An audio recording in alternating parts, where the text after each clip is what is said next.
Welcome back, everyone. Let's jump right into today's explainer, because we are unpacking a truly fascinating framework. We're diving deep into a series of texts authored by a writer named Zhu Feng, which detail the philosophy of Lifechanyuan. Now, this source material lays out a highly specific, totally comprehensive guide on how a person is supposed to transcend the ordinary world. It covers everything from how you think and who you interact with to exactly what you eat and how you work. We're going to impartially map out these expansive texts so you can see exactly how this worldview is structured. All right, let's get into it. We've synthesized the expansive 51 practices into 6 easy-to-digest themes. 1. Transcending the mundane. 2. Elementary self-improvement. 3. Navigating family and society. 4. Guidelines for daily life. 5. The spiritual diet. And 6. A life of gratitude. Section 1. Transcending the mundane world, escaping the well of the ordinary. What's really fascinating here is how the text sets up its ultimate philosophical goal. The mundane world, it's described as a well. It's like you're stuck at the bottom.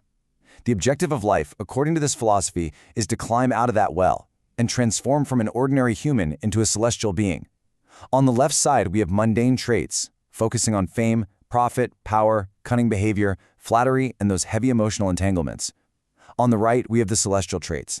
To actually transcend, your heart can't yearn for wealth or power. You literally have to interact without deceit, completely let go of success and failure, and form what are called celestial connections, rather than getting tangled up in ordinary human affairs. Section 2.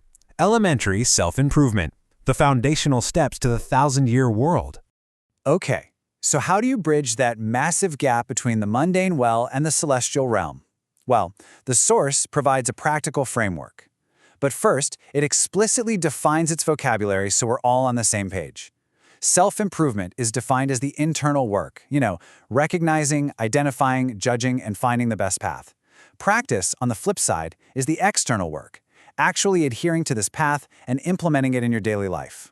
This cultivation breaks down into a 3-tiered hierarchy: elementary, intermediate, and advanced. Now, our focus today is entirely on Step 1, elementary self-improvement. This elementary stage is all about your daily behavioral norms. It's basically the baseline required to clear out negative thoughts and lay a solid foundation before you can even think about tackling the intermediate or advanced levels. And this brilliantly illustrates the why behind that elementary stage. This quote right here is absolutely central to Xu Thing's worldview. The core claim is that our consciousness is connected to a negative universe that's just filled with spirits, positive, evil, kind, malevolent, the whole shebang. So whatever you think about, you attract. If you curse someone, they'll be unlucky. If you yearn for something, it'll come to you. Because of this literal law of attraction, morning prayer to the greatest creator becomes an absolutely crucial daily practice to align your thoughts properly the second you wake up. Section 3. Navigating family and society, harmony, karma, and letting go of disputes. Now, the social rules laid out here are incredibly strict and entirely non-combative. You're mandated to treat absolutely everyone with sincerity, without any precaution. You basically have to assume no one intentionally wants to harm you. Filial piety, respecting your parents, is listed as the highest virtue, while lechery is considered the greatest evil. The crucial point here is maintaining harmony at all costs. In public disputes, followers are instructed to always apologize first, even if you aren't at fault. There's actually an example stating that if someone hits you with their bicycle, you should apologize for being in their way. Plus, it demands unconditional respect for your superiors or your boss, regardless of whether they're a wise leader or a malicious rogue. If you don't like them, just leave, but you must never undermine them. Let's move on to the highly specific, and definitely polarizing, guidelines on marriage. There are very distinct rules depending on gender. For coexisting with a difficult wife, it's framed as karma repayment. Men are told to calmly accept the hardship, not to try and change her, and to just endure it so they can have a better next life.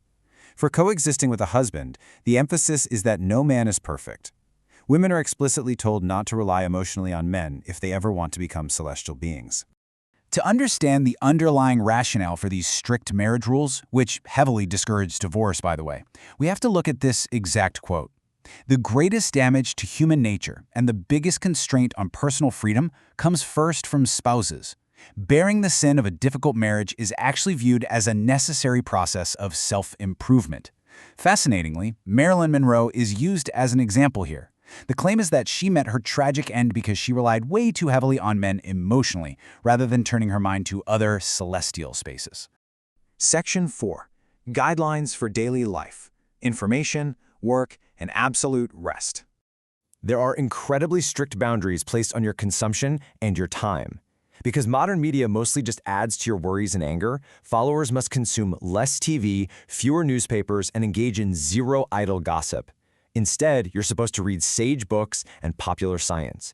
Then there's the physical routine. You must commit to working exactly 8 hours a day, whether that's physical or mental labor, as a means to maintain vitality. But this is balanced by Sunday, the Sabbath, which is mandated as a day of absolute, unrestricted rest. On Sundays, you're explicitly told not to sacrifice your freedom for anyone, not even your spouse or your parents. There's also a pretty fascinating distinction in the professional realm. Followers are instructed to follow what are called main paths. These are defined as farming, commerce, academics, the military, and politics. Conversely, there's a very specific set of petty skills to avoid practicing. This list includes astrology, stock speculation, fortune-telling, magic, and, interestingly, even stamp collecting. No way, right? But here's the catch. While you shouldn't learn these skills yourself, you must never belittle or mock those who do. You have to respect their choices. Section 5. The Spiritual Diet. The hidden impact of what we consume. So there is a stark binary presented regarding food and human character. What you eat supposedly directly shapes who you are spiritually. Eating vegetables, fruits, and soy is said to make a person kind, peaceful, and calm. On the flip side, a diet heavy in meat is claimed to make a person violent, selfish, and cruel. The text suggests that regular meat eaters will gradually become more animalistic over time. And here is the reasoning used to justify that dietary divide. It's built around the concept of toxins of resentment. The claim is that when an animal is slaughtered, its anger and resentment cause actual structural, molecular changes in its body. Eating this meat then transfers those toxins to the human, poisoning their spirituality. Interestingly, though, Muslims reciting prayers before slaughtering is noted as a valid way to remove the poison by comforting the animal. It also adds a very pragmatic caveat. If you're in a survival situation and food is scarce, eating meat is perfectly acceptable, because, survival comes first. Section 6. A Life of Gratitude. The ultimate mindset for a celestial being. This final practice serves as the concluding mindset for anyone following this philosophy. And let me tell you, it is incredibly specific and highly sensory. Followers are commanded to be deeply grateful for the most basic everyday occurrences. You aren't just instructed to be generally thankful. No, you're told to be grateful for having symmetrical features in the mirror, for the simple fact that water actually flows when you turn on the tap, for the taste of a sweet watermelon on a hot summer day, and for the winter snowflakes. It's a complete reorientation of the mind to focus heavily on micro-joys. Which leads us to the final provocative thought of the text. What more could we be dissatisfied with? This question perfectly encapsulates the journey this material aims to take its readers on. It challenges you to look at a life completely stripped of mundane complaints, media noise, and social disputes, and replace all of that with complete celestial gratitude for something as simple as a glass of water or a starry night. Whether you view these 51 practices as impossibly strict or deeply grounding, it's an incredibly comprehensive blueprint for rethinking the human experience. So, what do you think about climbing out of the mundane well? I really hope this explainer helps structure these fascinating concepts for you. Thanks for focusing in, and keep learning.